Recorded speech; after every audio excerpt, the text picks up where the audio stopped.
Good morning to all. आज अपन का जो टॉपिक है मिडवाइफरी के अंदर वो है पोस्टपार्टम हेमरेज या पीपीएस।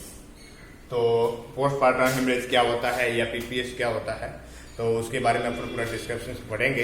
तो उस कंडीशन के अंदर यहाँ पे ये है कि पोस्टपार्टम मतलब डिलीवरी होने के बाद के कंडीशन के अंदर क्या हो रहा है, ब्लीडिंग हो रहा है, तो उसको बोलते हैं पीपीएस। तो क्या पीपीएस में कितना ब्लड अमाउंट जो लॉस होता है, कितने प्रकार के होते हैं, कौन कौन से उनमें मैनेजमेंट करते हैं, उसके बारे में पढ़ते हैं। एक आउटलाइन की बात करें, आउटलाइन, तो उस कंडीशन के अंदर अपन सबसे पहले पढ़ेंगे उन पीपीएस का डेफिनेशन पढ़ेंगे। उस कंडीशन के अंदर दूसरा पढ़ेंगे टाइप्स, कितने टाइप्स के होते हैं। उस कंडीशन के अंदर पढ़ेंगे कॉजेज, कौन कौन से कारण से ये पीपीएस हो रहा है। उसके बाद में पढ़ेंगे कौन कौन से क्लिनिकल फीचर या क्लिनिकल मैनिफेस्टेशन देखने को मिलते हैं। उसके बाद में अपन पढ़ेंगे मैनेजमेंट। उसके बाद में अपन पढ़ेंगे complication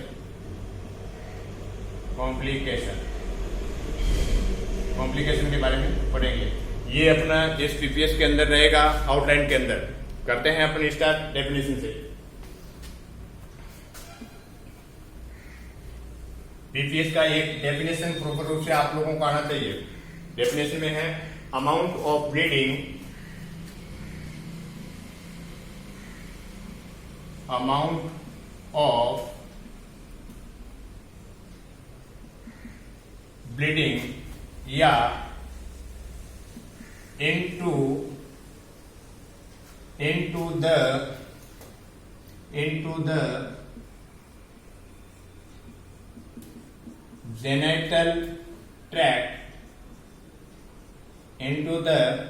genital tract, following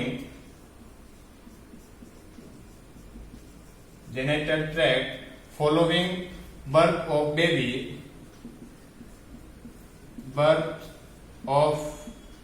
baby up to the end of the puerperium.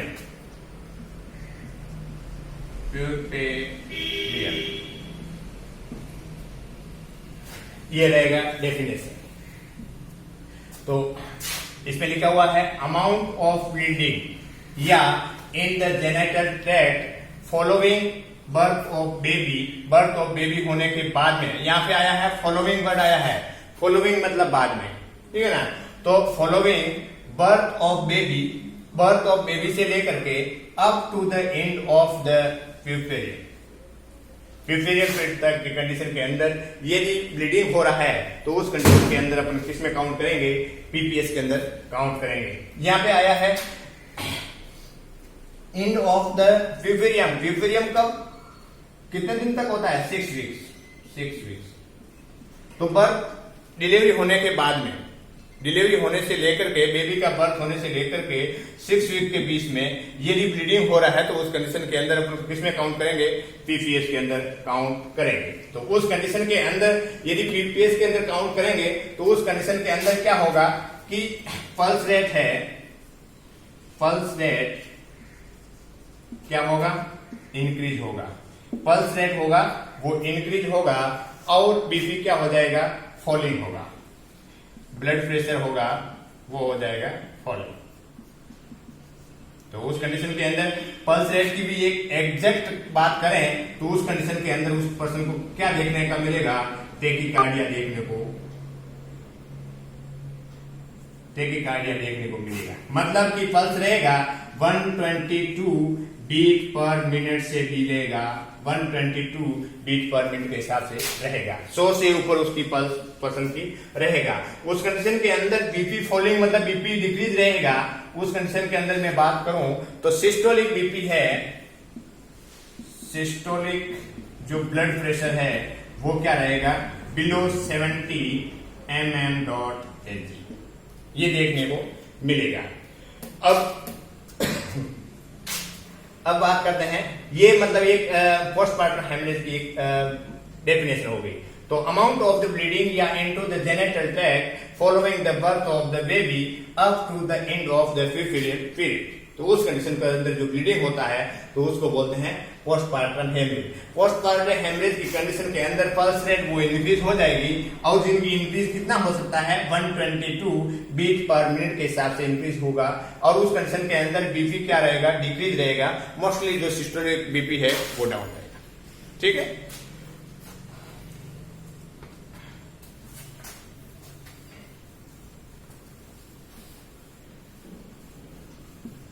अब देखते हैं amount of blood loss.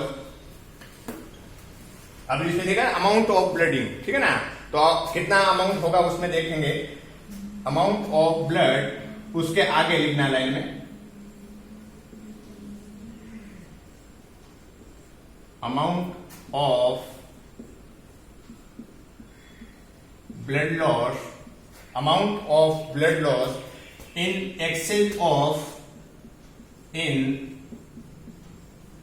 excess of 500 ml, excess of 500 ml following birth of baby,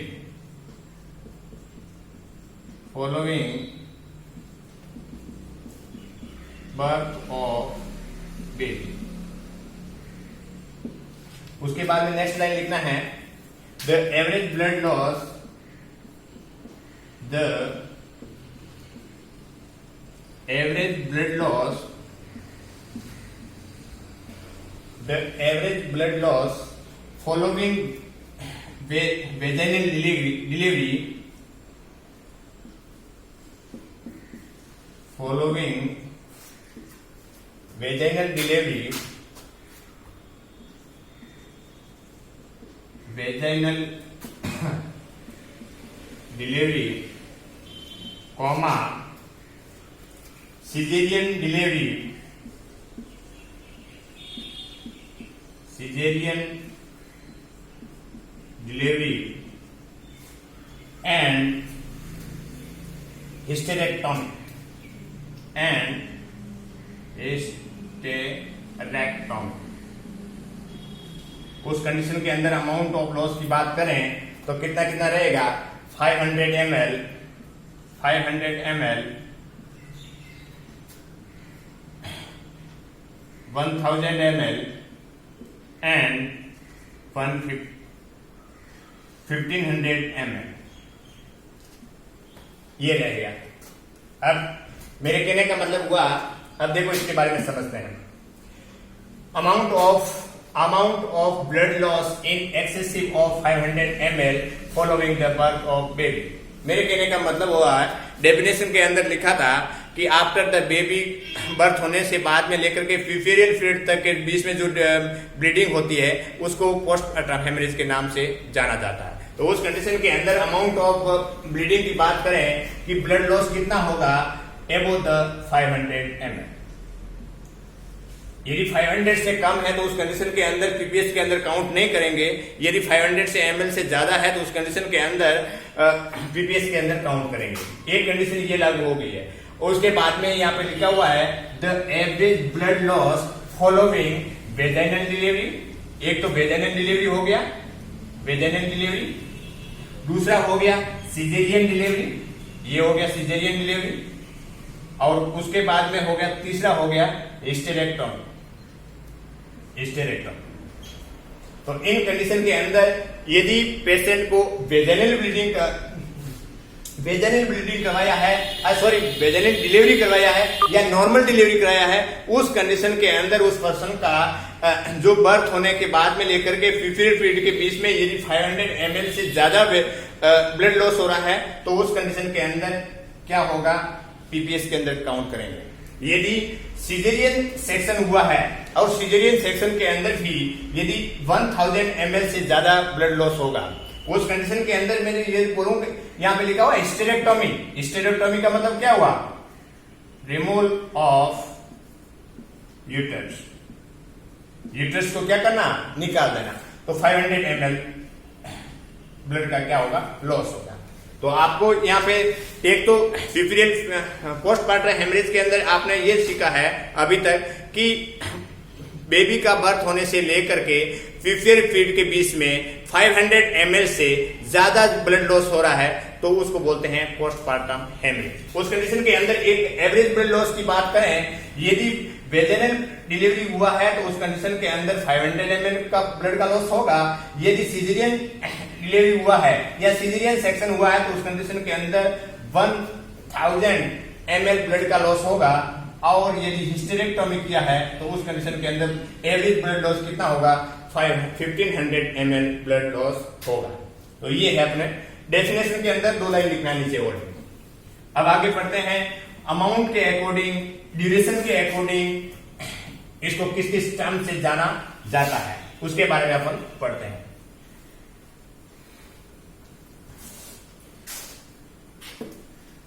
जैसे अमाउंट के अंदर बात करें कि 1000 ml हुआ है, 2000 ml हुआ है, 3000 ml हुआ है, तो एक माइनर, मेजर और सीवियर के अंदर जाना। ड्यूरेशन की बात करें तो उसमें प्राइमरी है, सेकेंडरी है, तो उसके अकॉर्डिंग अपन बात करेंगे, या कब कब से ये हो रहा है, कौन कौन सी वीक के अंदर होता है, उसके बारे में बात करते हैं।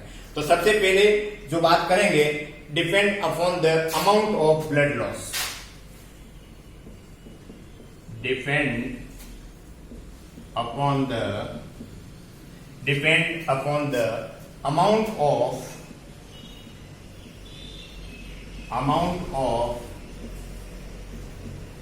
blood loss, depend upon the amount of blood loss।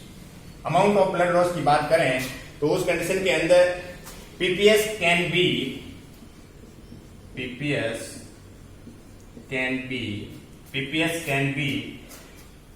minor PPS, दूसरा है मेजर PPS और उसके बाद में है सीवियर PPS। ये 3 कंडीशन देखने को मिलेगी। यदि माइनर PPS है, माइनर पोस्टपार्टम हेमरेज है, तो उस कंडीशन के अंदर ब्लड लॉस कितना होगा, 500 से 1000 ml तक। यदि मेजर PPS है तो उस कंडीशन के अंदर 1000 से 2000 ml के बीच में ब्लड का क्या होगा, लॉस होगा, तो उसको मेजर PPS के अंदर काउंट करेंगे। यदि सीवियर PPS है तो उस कंडीशन के अंदर 2000 ml से ज्यादा ब्लड का क्या होगा, लॉस होगा, तो उस कंडीशन के अंदर किस में काउंट करेंगे, सीवियर PPS के अंदर काउंट करेंगे। तो डिपेंड अपॉन द अमाउंट या अमाउंट के अकॉर्डिंग ये DPS के बारे में बताया गया है। उसके बाद में है depend upon according to duration. दूसरा है depend upon the according duration, depend upon the according to duration. तो उस कंडीशन के अंदर टाइप की बात करें, उस कंडीशन के अंदर PPS की टाइप की बात करें तो उस कंडीशन के अंदर रहेगा प्राइमरी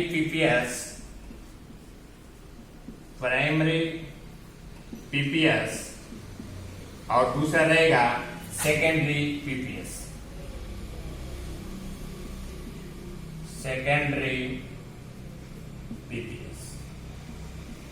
प्राइमरी PPS और सेकेंडरी PPS। अब primary PPS is divided in the 2 types. First रहेगा थर्ड स्टेज PPS और उसके बाद में जो प्राइमरी PPS का जो सेकेंड टाइप है वो है ट्रू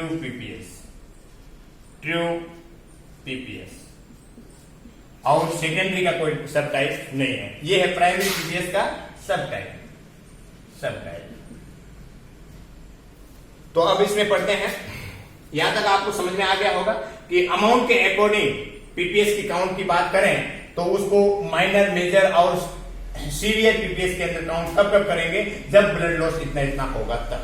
यदि depend upon the according duration की बात करें तो उस कंडीशन के अंदर बोलेंगे प्राइमरी पीपीएस कब होगा, सेकेंडरी पीपीएस कब होगा, और उस प्राइमरी पीपीएस के अंदर थर्ड स्टेज पीपीएस और ट्रू पीपीएस कब होगा, उसके बारे में अपन अभी बात करते हैं।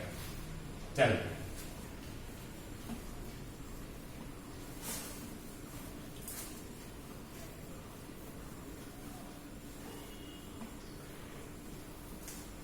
धीरे धीरे लिखा रहे हैं, आपको दिक्कत नहीं होगा, अच्छे से नोट्स बना के रखिएगा। जो यहाँ पे पढ़ा रहे हैं वो अकॉर्डिंग टू डब्ल्यूएसओ के अकॉर्डिंग पढ़ा रहे हैं। ऐसा नहीं है कि हर बुक्स का कॉम्बिनेशन है।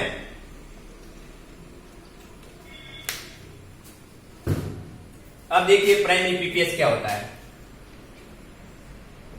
प्राइमरी पीपीएस, प्राइमरी पीपीएस की डेफिनेशन की बात करें, bleeding occur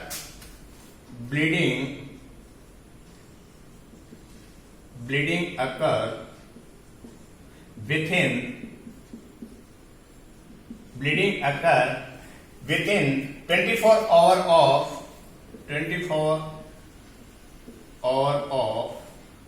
birth of baby,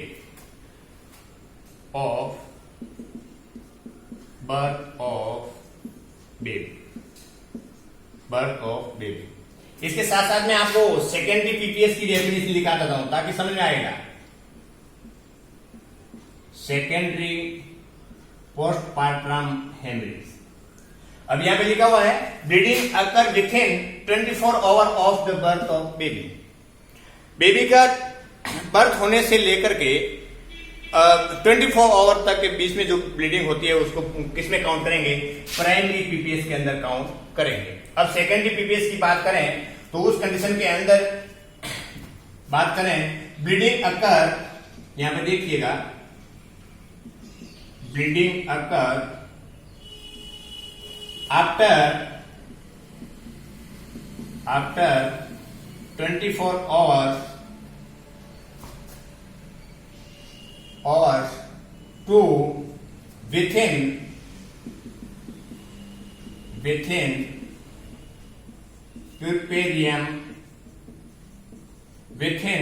puparium also late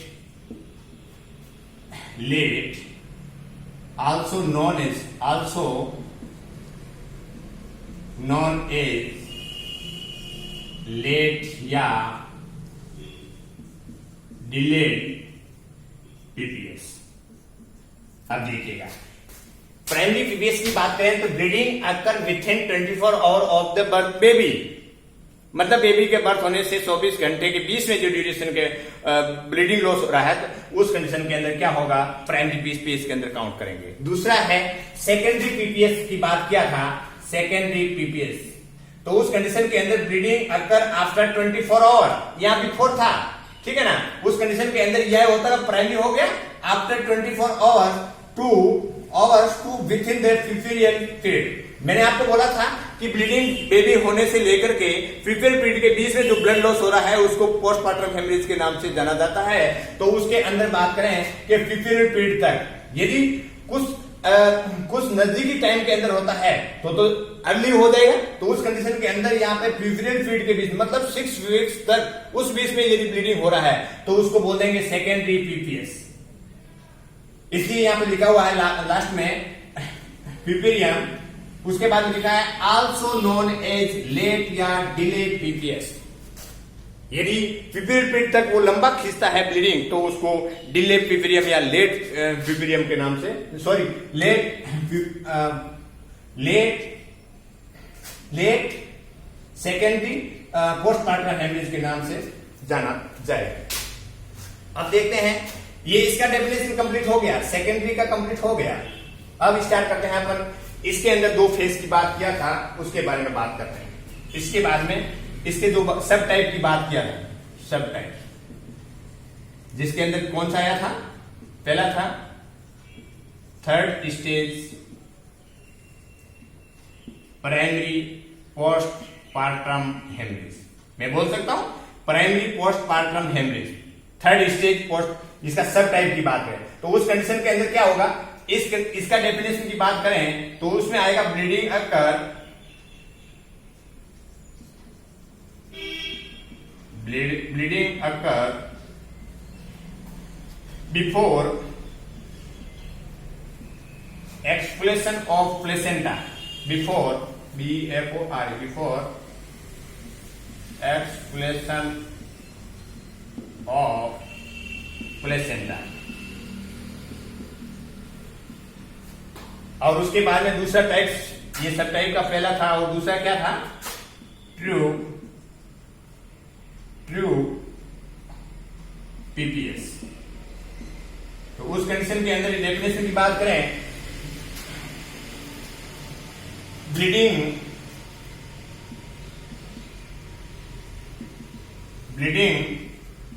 after expulsion of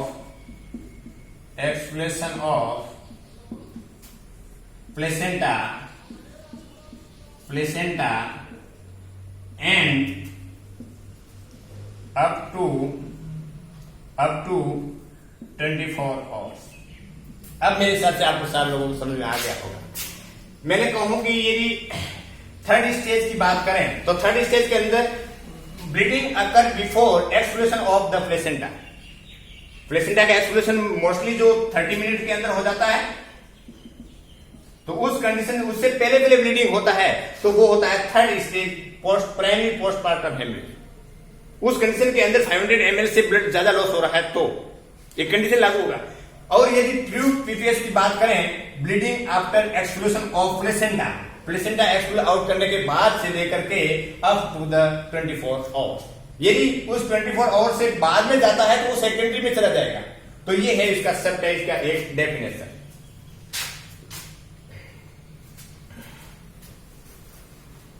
उसके बाद में हम पढ़ते हैं कॉजेस। बहुत सारे कारण हैं इस प्रकार का जो पीपीएस हो रहा है, वो कौन कौन से कारण से हो रहा है, पढ़ते हैं।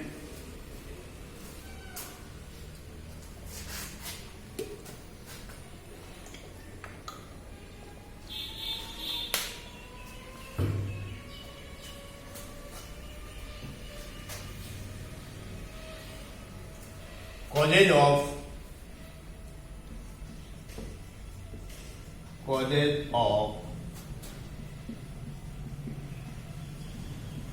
Primary PPS.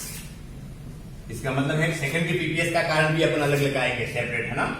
तो कॉजेज ऑफ प्राइमरी पीपीएस, तो उस कंडीशन के अंदर सबसे पहले रहेगा एटोनिक यूटरस।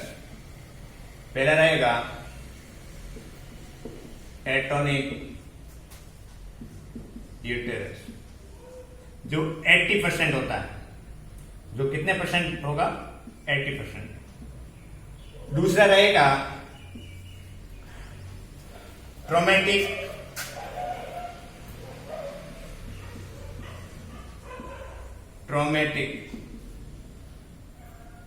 ये रहेगा 20%।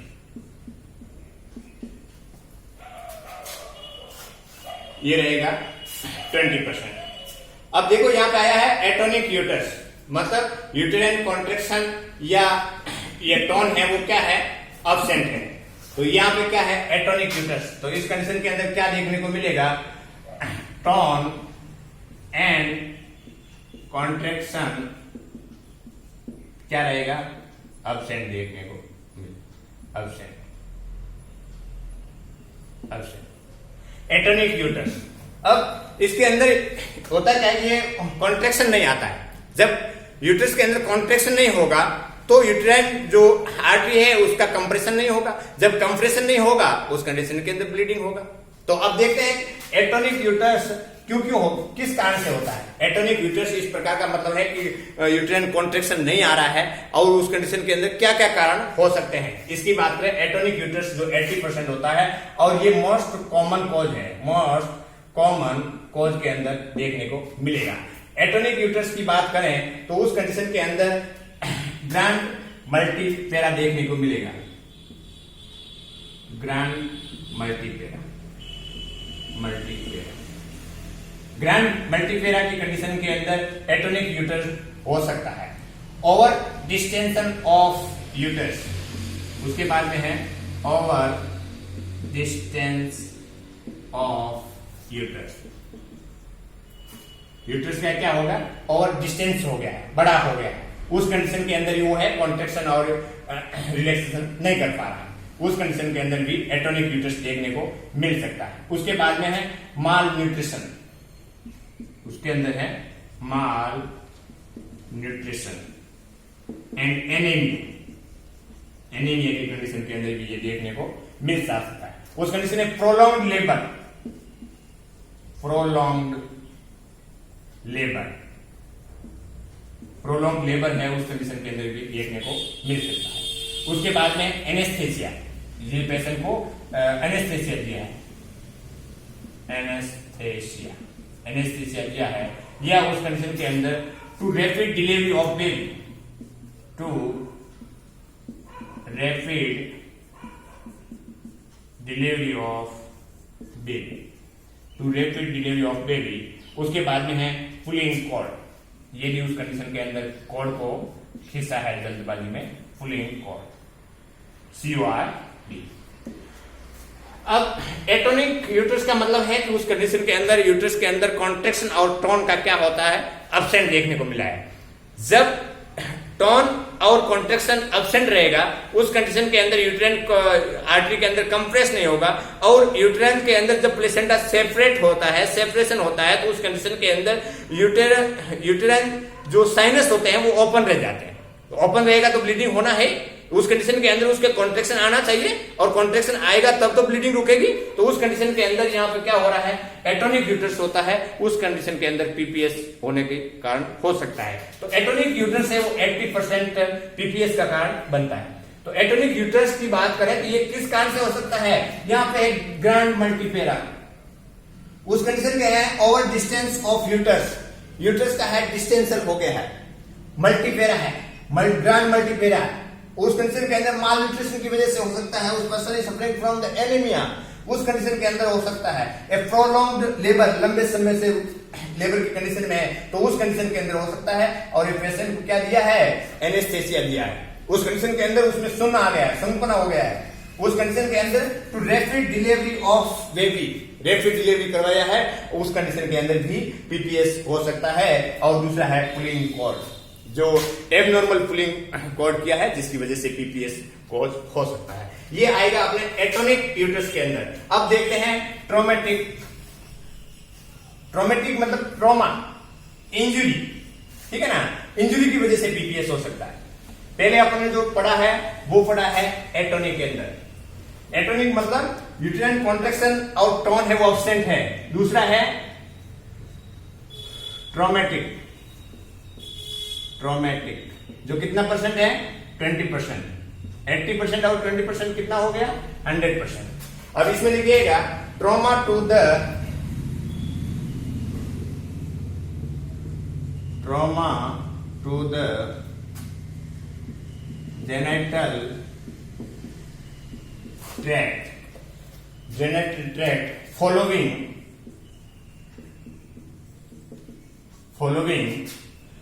operative delivery, operative delivery, operative delivery, operative delivery।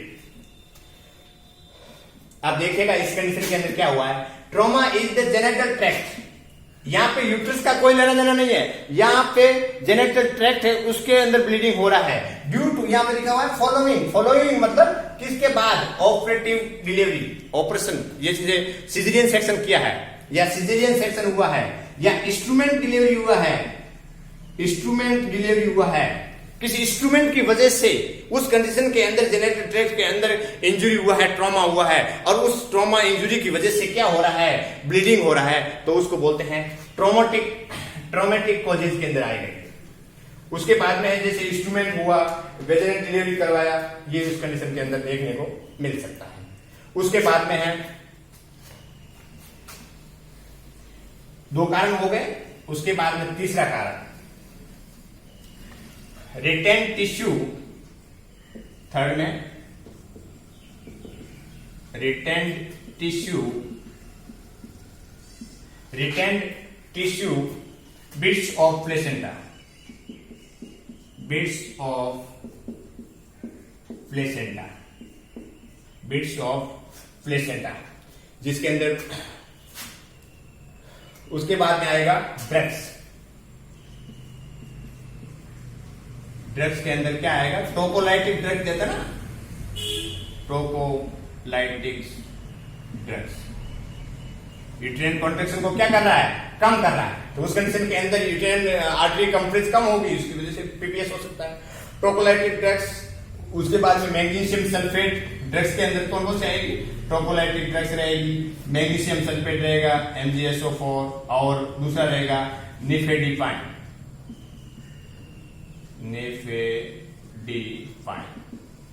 ये ड्रग्स है, उसकी वजह से पीपीएस होने का चांस रहता है। उसके बाद में है ब्लड कोएगुलोपैथी, 5वें नंबर का है, वो है ब्लड कोएगुलोपैथी,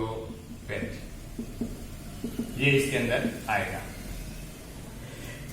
यदि मैं या लिखा रिटेंट या remaining tissue bits of placenta, placenta का जब सेपरेशन हुआ है उस कंडीशन के अंदर प्लेसेंटा का कुछ रिमेनिंग पार्ट अंदर रहा है, जिसकी वजह से वहां पे यूट्राइन साइनस ओपन रहे हैं और उस कंडीशन के अंदर ब्लीडिंग हो रही है। उस कंडीशन के ड्रग्स की वजह से भी होता है, जिसमें टोकोलाइटिक ड्रग्स, और जिसमें टोकोलाइटिक ड्रग्स हो, मैग्नीशियम सल्फेट और निफेडिपाइन की वजह से भी पीपीएस हो सकता है। ब्लड कोएगुलोपैथी के अंदर भी पीपीएस होने के चांस रहता है। यदि मैं अपने ट्रिक की बात करें तो उस कंडीशन के अंदर 4TS देखने को मिलेगा, 4TS देखने को मिलेगा। तो अब देखो 4TS क्या होता है, जिसके अंदर टॉन, कॉजेज की बात करें टॉन एक, दूसरा बात करें तो उस कंडीशन के अंदर टिश्यू, तीसरी बात करें तो उस कंडीशन के अंदर ट्रॉमा, और चौथा बात करें तो वो है थ्रोम्बोसिस, थ्रोम्बोसिस। तो ये कॉज हो सकता है।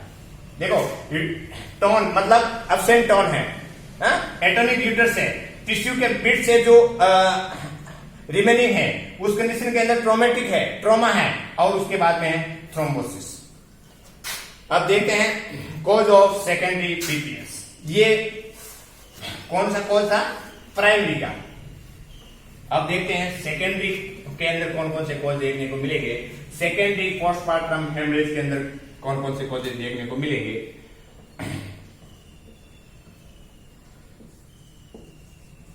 Causes of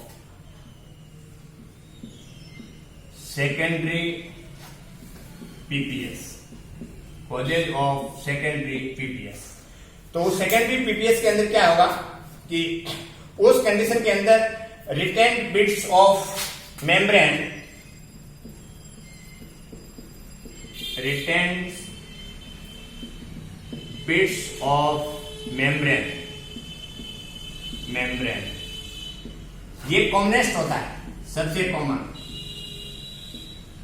commonest. उसके बाद में है इन्फेक्शन, उसके बाद में है इन्फेक्शन, इन्फेक्शन, और उसके बाद में है secondary postpartum haemorrhage, secondary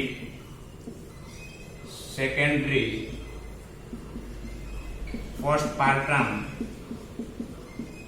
haemorrhage,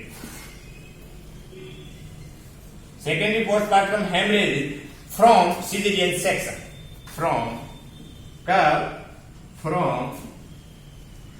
caesarean section,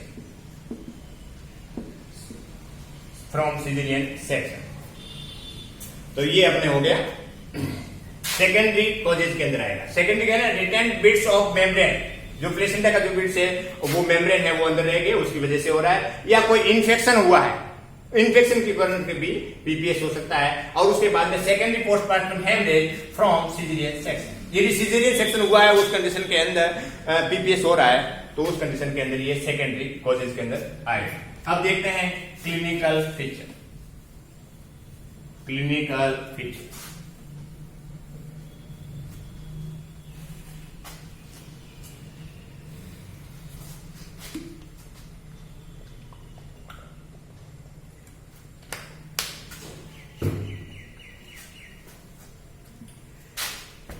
PPS के अंदर कौन कौन से सिम्टम देखने को मिलेंगे, देखिएगा। क्लिनिकल फीचर, क्लिनिकल फीचर की बात करें तो उस कंडीशन के अंदर यदि एटोनिक यूटरस है,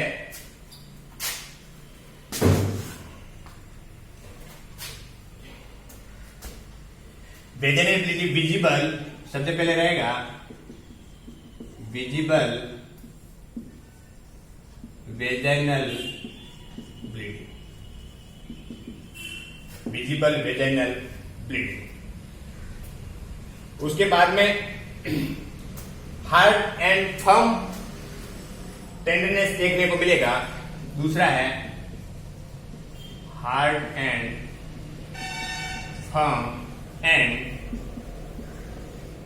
टेंडरनेस देखने को मिलेगी। किस टाइप के यूट्रस के अंदर? ट्रॉमेटिक के अंदर, ट्रॉमेटिक कंडीशन में, ट्रॉमेटिक कंडीशन के अंदर ये देखने को मिलेगा। और उसके बाद में ये यूटरस, ठीक है ना, uterus.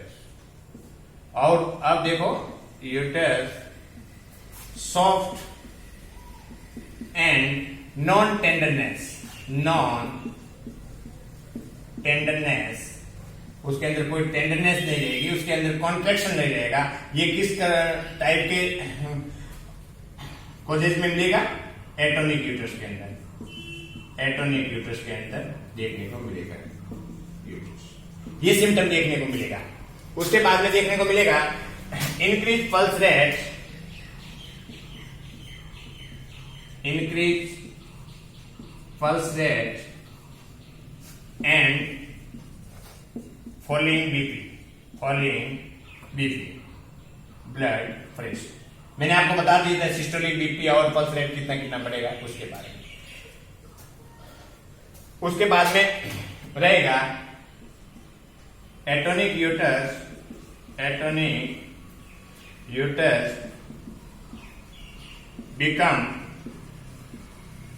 become hard on massaging, massage करने पे जो एटोनिक यूटरस है वो कैसा हो जाएगा? हार्ड, ऐसे हार्ड, ठीक है। तो ये क्लिनिकल फीचर के अंदर देखने को मिलेगा। अब देखिएगा क्लिनिकल फीचर के बाद में सबसे बात करें विजिबल वेजाइनल ब्लीडिंग देखने को मिलेगा। ये तो ये must sign of the PPS. उस कंडीशन के अंदर यदि uterus hard, firm and tenderness देखने को मिलती है, वो किस टाइप की कॉजेज के अंदर मिलेगा? ट्रॉमेटिक कॉजेज के अंदर, ठीक है ना। हम यहां पे ध्यान रखना है अच्छे से, यदि ट्रॉमेटिक यूटरस है, उस कंडीशन के अंदर पीपीएस हो रहा है, तो उस कंडीशन के अंदर यूटरस किस प्रकार फील होगा? वो फर्म और हार्ड रहेगा, क्योंकि उस कंडीशन के अंदर हार्ड रहेगा, जिसमें यूट्राइन कॉन्ट्रैक्शन आ रहा है। उस कंडीशन के अंदर यूट्रस के ऊपर किसी भी प्रकार का कोई प्रॉब्लम नहीं है, प्रॉब्लम ट्रॉमेटिक है, कोई किसी भी प्रकार की इंजुरी हुई है, ट्रॉमेटिक इंजुरी हुई है, जैसे कि सिजेरियन सेक्शन किया है, इंस्ट्रूमेंट डिलीवरी किया है, तो यूट्रस का तो इसमें कोई लेना देना नहीं है। तो यहाँ पे ये समझना बहुत इंपॉर्टेंट है, ताकि मैनेजमेंट के अंदर अपन अच्छे से समझ पाएंगे। दूसरा है, यदि एटोनिक यूट्रस है, एटोनिक यूट्रस है मतलब उसके अंदर कोई टेंडरनेस नहीं आ रही है, तो उस कंडीशन के अंदर कोई कॉन्ट्रैक्शन नहीं आ रहा है, तो इस प्रकार की इसमें नॉन टेंडरनेस देखने को मिलेगी। और यूट्रस कैसा रहेगा? सॉफ्ट रहेगा। जब सॉफ्ट कंडीशन के अंदर रहेगा, उसके अंदर कॉन्ट्रैक्शन नहीं आएगा, तो क्या होगा? ब्लीडिंग होगी। तो यहाँ पे देखना है कि एटोनिक यूट्रस के अंदर यूट्रस ये कैसा रहेगा और ट्रॉमेटिक के अंदर यूट्रस किस प्रकार का देखने को मिलेगा, वे सिम्टम देखने को मिलेंगे। उस कंडीशन के अंदर इंक्रीज पल्स रेट बढ़ेगी और उस कंडीशन के अंदर बीपी क्या होगा?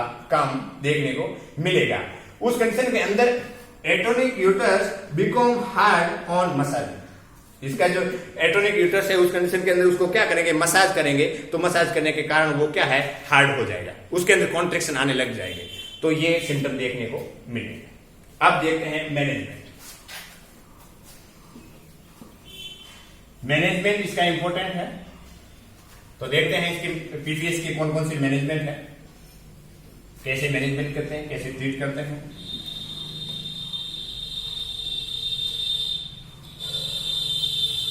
मैनेजमेंट एनजीबी मैनेजमेंट अपन शुरुआत से करते हैं थर्ड स्टेज। जो टाइप था थर्ड स्टेज पीपीएस, तो उसके अंदर मैनेजमेंट करते हैं। सब अलग अलग टाइप के वाइज अपन मैनेजमेंट करते जाएंगे। तो साहब देखते हैं थर्ड स्टेज के अंदर मैनेजमेंट की बात करें, उस टाइम में जो ब्लीडिंग लॉस हो रहा है उस कंडीशन के अंदर पेशेंट को क्या करेंगे, हॉस्पिटलाइज करेंगे। हॉस्पिटलाइज द पेशेंट को क्या करेंगे, हॉस्पिटलाइज करेंगे। उस कंडीशन के अंदर पेशेंट को क्या करेंगे, start IV line, start IV line को क्या करेंगे, स्टार्ट करेंगे। उस कंडीशन के अंदर ब्लड ट्रांसफ्यूजन करेंगे, ब्लड ट्रांसफ्यूजन इफ नीडेड यदि जरूरत है तो, नहीं तो नहीं करेंगे, है ना। उस कंडीशन के अंदर ऑक्सीजन देंगे,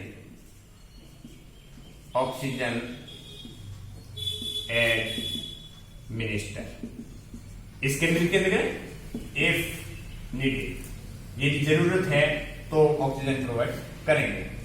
अब देखिएगा ये करेंगे। अब थर्ड स्टेज के अंदर है तो उस कंडीशन के अंदर प्लेसेंटा का सेपरेशन हुआ है या नहीं हुआ है, उसमें सबसे इंपॉर्टेंट है। तो ये तो करेंगे, ठीक है ना। उस पेशेंट को हॉस्पिटलाइज इंक्लाइन देंगे, स्टार्ट आईवी लाइन करेंगे और उस कंडीशन के अंदर ब्लड ट्रांसफ्यूजन और उस कंडीशन के पर्सन को क्या देंगे, ऑक्सीजन देंगे।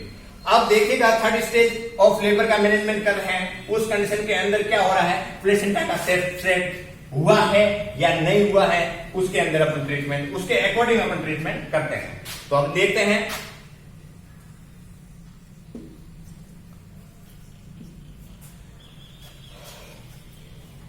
प्लेसेंटा सेपरेशन, प्लेसेंटा यदि प्लेसेंटा सेपरेट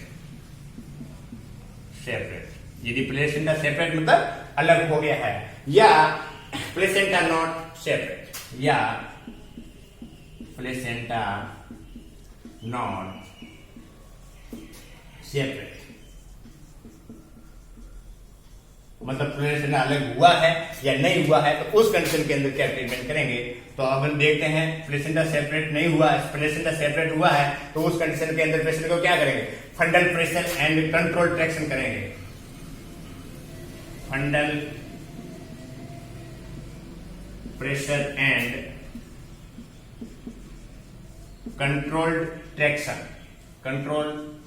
ट्रैक्शन देंगे, एक ये करेंगे। और प्लेसेंटा का क्या करेंगे, रिमूवल प्लेसेंटा करेंगे, रिमूवल प्लेसेंटा, ठीक। अब ये प्लेसेंटा रिमूव हुआ। अब देखते हैं प्लेसेंटा नॉट सेपरेट, यदि प्लेसेंटा सेपरेट नहीं हुआ है तो उस कंडीशन के अंदर क्या करेंगे, मैनुअल प्रेशर देंगे, मैनुअल प्रेशर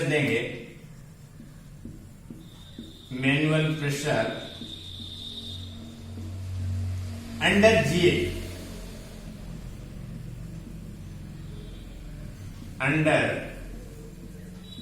का मतलब हुआ जनरल एनेस्थीसिया देंगे और मैनुअल क्या करेंगे, मैनुअल प्रेशर दे करके उस प्लेसेंटा को क्या करेंगे, रिमूव करेंगे। और उसके बाद में क्या देंगे, ऑक्सीटोसिन। अब देखिएगा यहां पे मैंने लिखा है प्लेसेंटा सेपरेट हुआ है, यदि प्लेसेंटा अलग हुआ है तो अलग हो गया तो उस कंडीशन के अंदर क्या करेंगे, fundal pressure and control traction करेंगे, ठीक है ना। फंडल प्रेशर देंगे और क्या करेंगे, कॉर्ड को ट्रैक्शन देंगे, कंट्रोल ट्रैक्शन करेंगे और उसकी वजह से प्लेसेंटा क्या हो जाएगा, सेपरेट हुआ है तो वो बाहर आ जाएगा। उस कंडीशन के अंदर प्लेसेंटा नॉन सेपरेट हुआ है तो उस कंडीशन के अंदर मैनुअल प्रेशर दे करके किसके अंदर देंगे, अंडर जनरल एनेस्थीसिया के अंदर देंगे और उसके बाद में उसको सेपरेट करेंगे। और उसके बाद में भी यदि ब्लीडिंग हो रहा है, उसके बाद में भी ब्लीडिंग कंटिन्यू है तो उस कंडीशन के अंदर क्या करेंगे, ऑक्सीटोसिन देंगे। मान लीजिए कि ये प्लेसेंटा सेपरेशन हुआ है तो रिमूवल ऑफ द प्लेसेंटा हो गया, उसके बाद में ब्लीडिंग हो रहा है, इसका मतलब क्या हुआ, सेकेंड पीपीएस से है। और उस कंडीशन के अंदर नहीं हुआ है तो उसके जनरल एनेस्थीसिया दिया और उस कंडीशन के अंदर क्या किया, ब्लीडिंग कंटिन्यू हो रही है तो वो पीपीएस में जाएगा, तो उस कंडीशन के अंदर क्या देंगे, ऑक्सीटोसिन देंगे। अब देखो ऑक्सीटोसिन देने से पहले अपन बात करते हैं कि ऑक्सीटोसिन यहाँ पे देने की नौबत क्यों आई। सेपरेट कर दिया, प्लेसेंटा का सेपरेशन हो गया है और उस कंडीशन के अंदर ब्लीडिंग हो रहा है, ठीक है ना, ब्लीडिंग। अब ब्लीडिंग हो रही है तो उस कंडीशन की एक नॉर्मल कंडीशन की बात करें, जैसे प्लेसेंटा सेपरेशन हुआ उस कंडीशन के अंदर क्या होगा, कॉन्ट्रैक्शन ऑफ यूट्रस, यूट्रस का कॉन्ट्रैक्शन होगा। उस कंडीशन के अंदर यूटेराइन आर्टरी, आर्टरी का क्या होगा, कंप्रेशन होगा, कंप्रेशन होगा और उसके बाद में क्या होगा, स्टॉप ब्लीडिंग, स्टॉप ब्लीडिंग होगा और ब्लड रुक जाता है। ये एक नॉर्मल फेनोमेना है कि ब्लीडिंग होने का कारण ये है कि कॉन्ट्रैक्शन ऑफ, जैसे ही प्लेसेंटा का सेपरेशन हुआ उस कंडीशन के अंदर कॉन्ट्रैक्शन ऑफ यूट्रस का कॉन्ट्रैक्शन होगा और यूट्रस का कॉन्ट्रैक्शन होगा तो उसमें क्या होगा, यूटेराइन आर्टरी का कंप्रेशन होगा और उस यूटेराइन आर्टरी का कंप्रेशन हुआ, स्टॉप ब्लीडिंग हुआ। मेरे कहने का मतलब यह है कि यूटेराइन जैसे प्लेसेंटा सेपरेशन होता है, अलग होता है, तो उस कंडीशन के अंदर यूटेराइन साइनस ओपन रहते हैं, uterine sinus, uterine sinus, uterine sinus है वो क्या हो जाता है, क्या हो जाता है, ओपन रह जाता है, ओपन रहता है और जिसकी वजह से अब देखिएगा यूटेराइन साइनस है ओपन रहेगा तो उस कंडीशन के अंदर ब्लीडिंग होगा। अब इसको ये ओपन है, इसको क्लोज करने के लिए यूटेराइन कॉन्ट्रैक्शन करेगा, कॉन्ट्रैक्शन करेगा तो यूटेराइन आर्टरी कंप्रेस होगी और कंप्रेस होगी तो क्या होगा, स्टॉप द ब्लीडिंग हो जाएगा। बट यहां पे क्या हो रहा है, यहां पे पीपीएस के अंदर क्या हुआ है कि absent tone and contraction, absent tone and contraction, जिसके अंदर क्या होगा, कंप्रेशन, कंप्रेशन absent रहेगा, यूटेराइन आर्टरी का जो कंप्रेशन होना है वो absent रहेगा।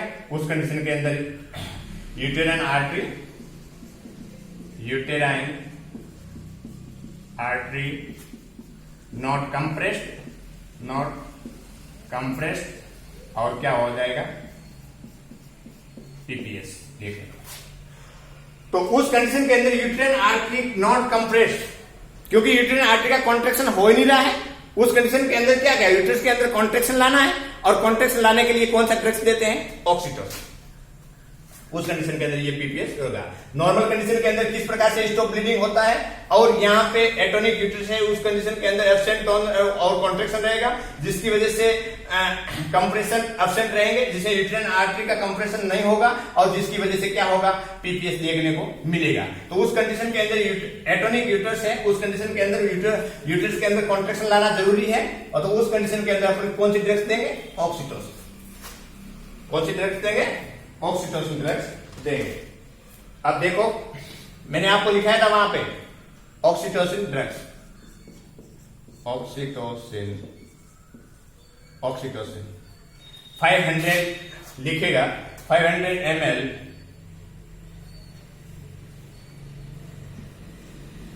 500 international unit 500 ml in 20 international unit at 60 drop per minute, at 60 drop per minute उस पेशेंट को क्या देंगे, ऑक्सीटोसिन देंगे।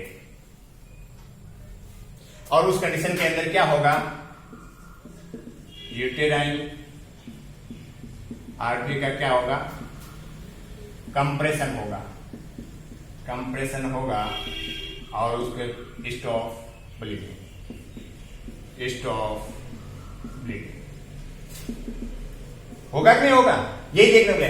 तो प्लेसेंटा सेपरेशन हो गया, उसके बाद में भी ब्लीडिंग हो रही है, उस कंडीशन के अंदर क्या करेंगे, ऑक्सीटोसिन देंगे। उस कंडीशन के अंदर एब्सेंट ऑफ द कॉन्ट्रैक्शन और टॉन, तो उस कंडीशन के अंदर कॉन्ट्रैक्शन लाना है और उसके थ्रू अपन ट्रीट करेंगे, पीपीएस का मैनेजमेंट करेंगे। तो उस कंडीशन के अंदर ऑक्सीटोसिन 500 ml फ्लूइड, जिसमें कौन सा फ्लूइड लेंगे, आरएल लेंगे, इन 20 इंटरनेशनल यूनिट ऑक्सीटोसिन लेंगे और 60 ड्रॉप पर मिनट के हिसाब से उसको स्टार्ट कर देंगे। और ये स्टार्ट करेंगे तो उस कंडीशन के अंदर यूटेराइन आर्टरी का कंप्रेशन होगा, यूटेराइन का कॉन्ट्रैक्शन होगा और उस कॉन्ट्रैक्शन होगा तो जो यूटेराइन साइनस है वो क्लोज हो जाएंगे और ब्लीडिंग क्या हो जाएगी, क्लोज हो जाएगी। या यूटेराइन आर्टरी के अंदर कंप्रेशन आएगा और जिसकी वजह से स्टॉप द ब्लीडिंग। ये हो गया। उसके बाद में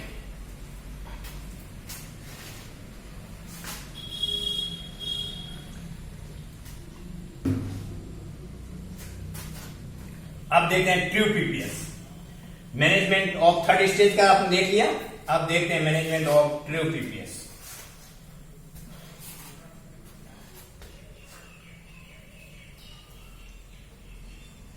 MGT true PPS, MGT true PPS. तो उस कंडीशन के अंदर हॉस्पिटलाइजेशन करेंगे पेशेंट को, hospitalise the client, sorry client यहां पे नहीं बोलेंगे, हॉस्पिटलाइज द पेशेंट। उस कंडीशन के अंदर क्या करेंगे, पेशेंट का आईवी लाइन स्टार्ट करेंगे, वही line IV line start, blood transfusion and oxygen, oxygen if needed, यदि जरूरत है तो, इफ नीडेड, यदि जरूरत है तो ये देंगे और आई लाइन स्टार्ट करेंगे। उस कंडीशन के अंदर क्या करेंगे, यूटेराइन मसाज करेंगे, ठीक है ना। और उसके बाद में क्या करेंगे, uterine massage, uterine massage.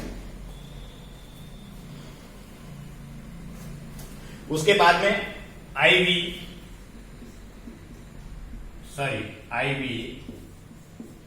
Oxytocin and IV oxytocin, इर्गोमेट्रिन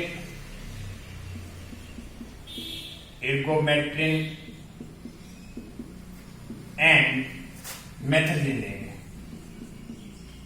मेथर्जिन देंगे, ये देंगे। अब देखो ट्रू पीपीएस की बात करें, after expression of placenta up to the 24 hours, यहां पे मैंने आप डेफिनेशन के अंदर लिखा था, after expulsion of placenta up to 24 hours, ये लिखा था। तो उस कंडीशन के अंदर उस पर्सन का पीपीएस हो रहा है तो उस कंडीशन के अंदर हॉस्पिटलाइज करेंगे, आईवी लाइन स्टार्ट करेंगे, ब्लड ट्रांसफ्यूजन और ऑक्सीजन इफ नेसेसरी है तो देंगे, यदि जरूरत है तो देंगे। उस कंडीशन के अंदर यूटेराइन मसाज करेंगे, क्योंकि उस कंडीशन के absent of the tone and contraction हो रहा है तो उस कंडीशन के अंदर मसाज करेंगे तो यूटरस के अंदर क्या आएगा, टेंडरनेस देखने को मिलेगी। जब टेंडरनेस आएगी तो यूटेराइन का कॉन्ट्रैक्शन होगा और उस कंडीशन के अंदर यूटेराइन आर्टरी का क्या होगा, कंप्रेस होगा। उसके बाद में यदि मसाज करेंगे और उसके बाद में IV oxytocin, ergometrine and मेथर्जिन drugs देंगे। और आईवी इर्गोमेट्रिन मैंने ऑक्सीटोसिन की डोज दिखा दी है। इर्गोमेट्रिन की बात करें तो इर्गोमेट्रिन देंगे 0.5 mg और मेथर्जिन की बात करें 0.25 mg डोज देंगे, 0.25 mg, ठीक है। इसके बाद में भी कंटिन्यूस ब्लीडिंग रहती है, उसके बाद में भी ब्लीडिंग कंटिन्यू रहती है, उसके बाद में भी ब्लीडिंग कंटिन्यू, उसके बाद में भी ब्लीडिंग कंटिन्यू रहती है तो क्या देंगे, उसके बाद में भी मिजोफ्रोस्ट देंगे। क्या देंगे, मिजोफ्रोस्ट देंगे 1000 माइक्रोग्राम। और वो कैसे देंगे, सपोजेटरी के रूप में देंगे, सपोजेटरी के रूप में उनको 1000 माइक्रोग्राम मिजोफ्रोस्ट देंगे। अब देखो उस कंडीशन के अंदर भी अभी भी ब्लीडिंग कंटिन्यू दे रही है, अभी भी मीजोप्रेस दिया, ये सब देने के बाद में भी ब्लीडिंग क्या है, कंटिन्यू है। तो उस कंडीशन के अंदर क्या करेंगे, देखते रहिए। मीजोफ्रोस्ट, ऑक्सीटोसिन, इगोमेट्रिन, मेथाडीन दिया, उसके बाद में भी ब्लीडिंग कंटिन्यू है। उस कंडीशन के अंदर मीजोफ्रोस्ट सफोकेट दिया, उसके बाद में भी ब्लीडिंग क्या है, ब्लीडिंग कंटिन्यू। तो उस कंडीशन के अंदर क्या देंगे, देखते हैं।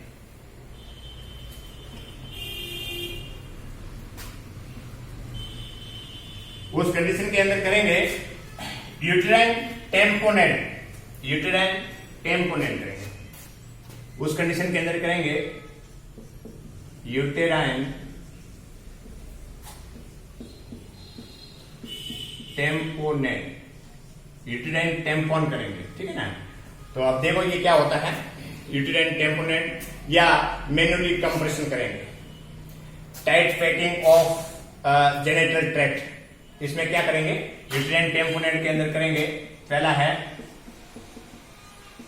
Tight packing of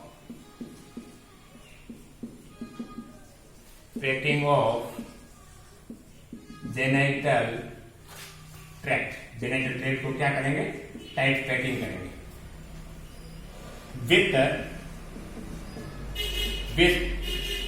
with pieces of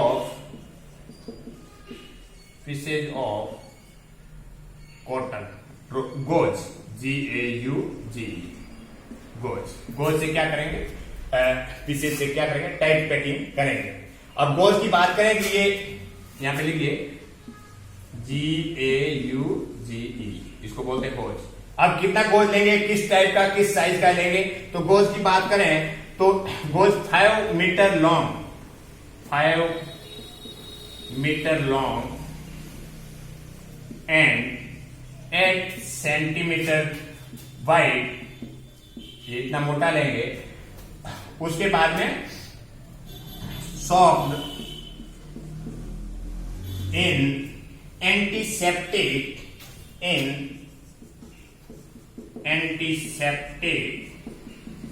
cream introduced in the uterus for 24 hours, ये करें। अब यदि मिजोफ्रोस्ट देने के बाद में भी ब्लीडिंग हो रहा है तो उस कंडीशन के अंदर सारी दवाइयां दे दी, तो उस कंडीशन के अंदर अब क्या करेगा, यूटेरिन कैविटी को, जेनिटल ट्रैक्ट को क्या करने का, पैक करना पड़ेगा। तो उस कंडीशन के अंदर क्या करेंगे, यूटेराइन टेम्पोनेट करेंगे। तो उस कंडीशन के अंदर सबसे पहले करेंगे tight packing of genital tract. वो जेनिटल ट्रैक्ट है जहां से ब्लीडिंग आ रही है, उसको टाइट पैकिंग करेंगे with the pieces of goes के पीस लेकर के उसको टाइट पैक करेंगे। तो उस कंडीशन के अंदर 5 metre long and 8 centimetre wide soaked in antiseptic cream introduce in the uterus for 24 hour. 24 घंटे के लिए इस 5 मीटर लंबा और 8 सेंटीमीटर वर्ड वाला एक गोज लेंगे और उस गोज को सॉफ्ट मतलब या उसमें एंटीसेप्टिक क्रीम से उसको भिगो देंगे और उसको भिगोने के बाद में या उसमें एंटीसेप्टिक क्रीम लगाने के बाद में इंट्रोड्यूस यूटरस के अंदर करेंगे, टाइट पैकिंग करेंगे। अब उसके बाद में भी ब्लीडिंग हो रहा है, उसके बाद में भी ब्लीडिंग कंटिन्यूज है,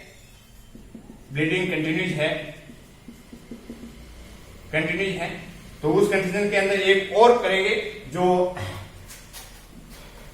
मैनुअल टेम्पोनेट करेंगे, जिसमें आपका रहेगा बैलून टेम्पोनेट, मैनुअल कंप्रेस। देखिएगा, पहला हुआ tight packing of genital tract, दूसरा है बैलून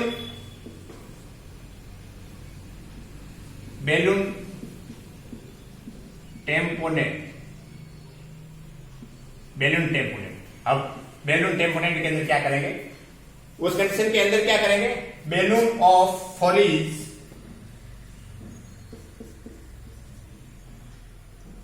balloon of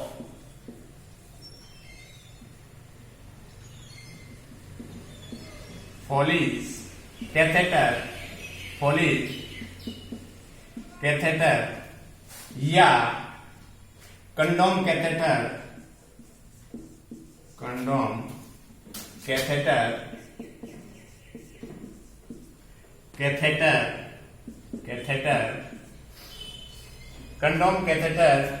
inflate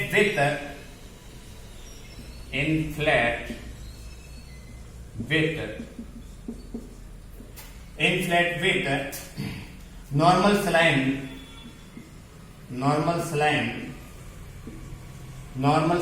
जिसमें कितना लेंगे 200 से 500 ml नॉर्मल सलाइन यूज करेंगे और उसके बाद में it kept in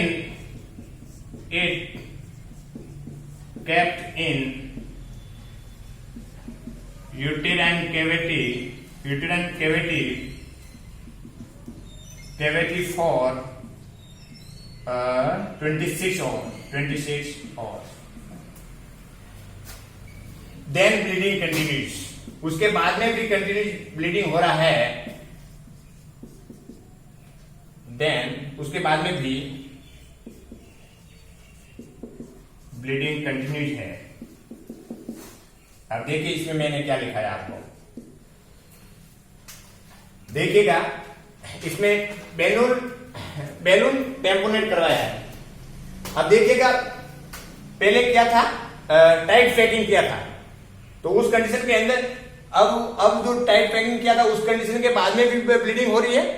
तो उस कंडीशन के अंदर बैलून ऑफ फॉलिज कैथेटर, जो फॉलिज कैथेटर लगाते हैं उस कंडीशन के अंदर जैसे यूरिन कैथेटर लगाते हैं उस कंडीशन के अंदर 10 से 20 ml फ्लूइड रखते हैं ताकि बैलून वो वापस ना आए. तो अब उस कंडीशन के कैथेटर है वो वापस ना आए. तो उस कंडीशन के अंदर अभी क्या करते हैं, फॉलिज कैथेटर का जो बैलून है या कंडोम कैथेटर का जो बैलून है उसको इन्फ्लेट करते हैं, उसको फुलाते हैं विद द नॉर्मल सलाइना. उसके अंदर क्या डालते हैं, पानी डालते हैं. और पानी कितना डालते हैं, 200 to 500 ml डालते हैं.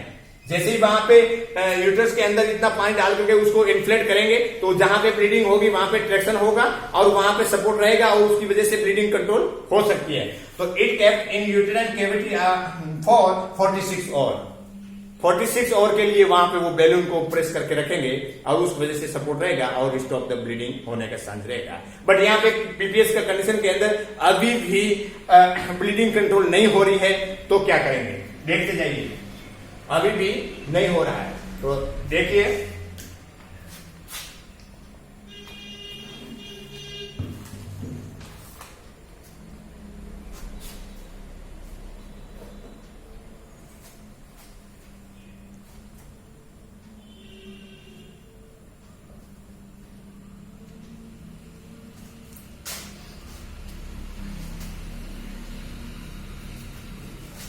अभी भी ब्लीडिंग कंट्रोल नहीं हुई है.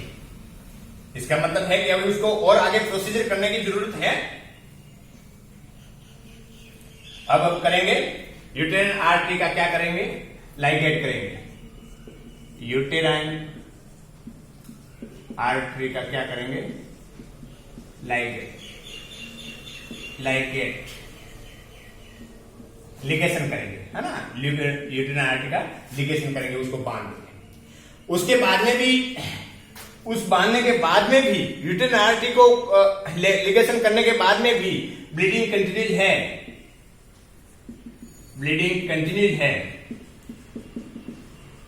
है तो उस कंडीशन के अंदर क्या करेंगे, हिस्टेरेक्टोमी करेंगे.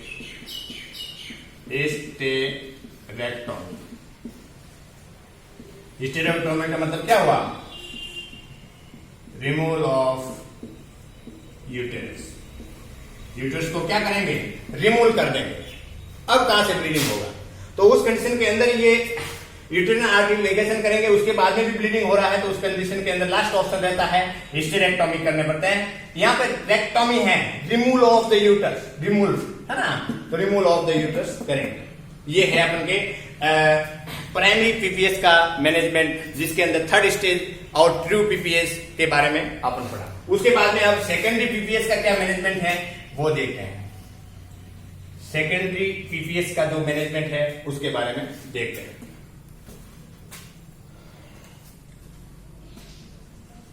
Management of secondary PPS.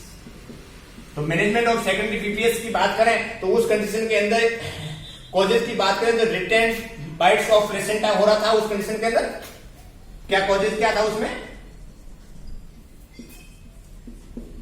Retain bits of placenta and उस कंडीशन के अंदर क्या हो रहा था उनको? Infection and irritation bleeding, irritation bleeding हो रहा था ना, इरिटेशन ब्लीडिंग। तो उस कंडीशन के अंदर क्या करेंगे? Exploration of the genital tract. तो उस कंडीशन के अंदर करेंगे एक्सप्लोरेशन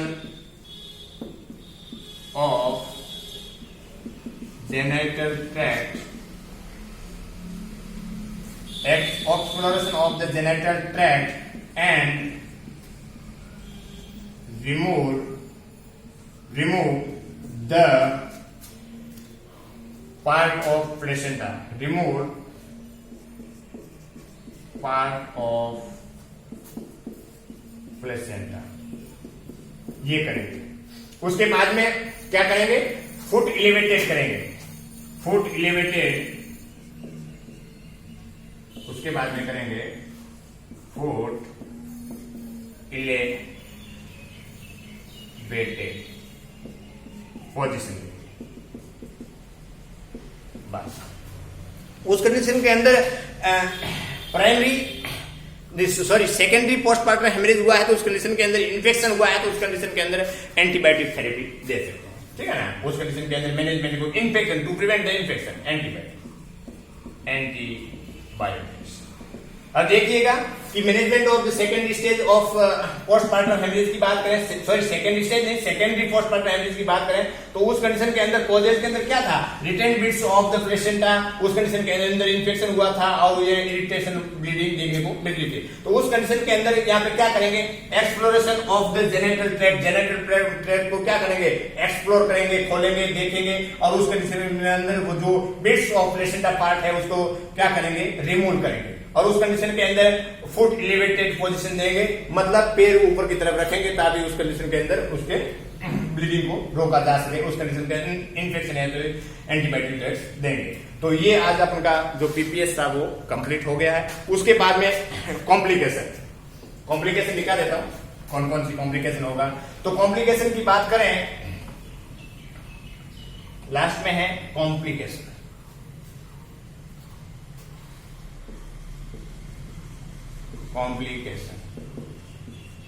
कॉम्प्लिकेशन क्या क्या हो सकता है?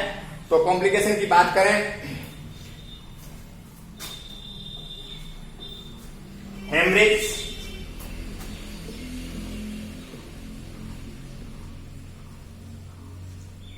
हो सकता है। उस पेशेंट को शॉक की कंडीशन में जा सकता है। उस कंडीशन के अंदर पेशेंट को इन्फेक्शन हुआ है तो उन कंडीशन के अंदर क्या होगा?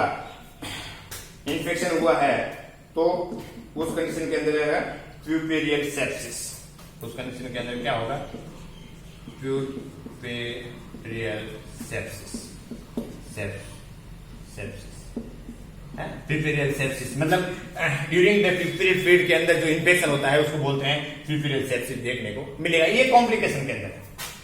तो आज ये अपना पोस्टमार्टम हेमरेज कंप्लीट हो गया है और जिसके अंदर अपने सबसे पहले अपने डेफिनेशन पढ़ा था, उसके बाद में उसके टाइप्स पढ़े थे, उसके बाद में कौन कौन से कॉजेज हैं उनके बारे में पढ़े थे, उसके बाद में क्लिनिकल फीचर के अंदर पढ़े थे और उसके बाद में उसको क्या पढ़े थे? मैनेजमेंट के अंदर थर्ड स्टेज का मैनेजमेंट, ट्रू पीपीएस का मैनेजमेंट और उसके बाद में क्या पढ़े थे? सेकेंडरी पोस्टमार्टम हेमरेज के मैनेजमेंट पढ़े थे। तो आज का अपना इतना तक ही, धन्यवाद।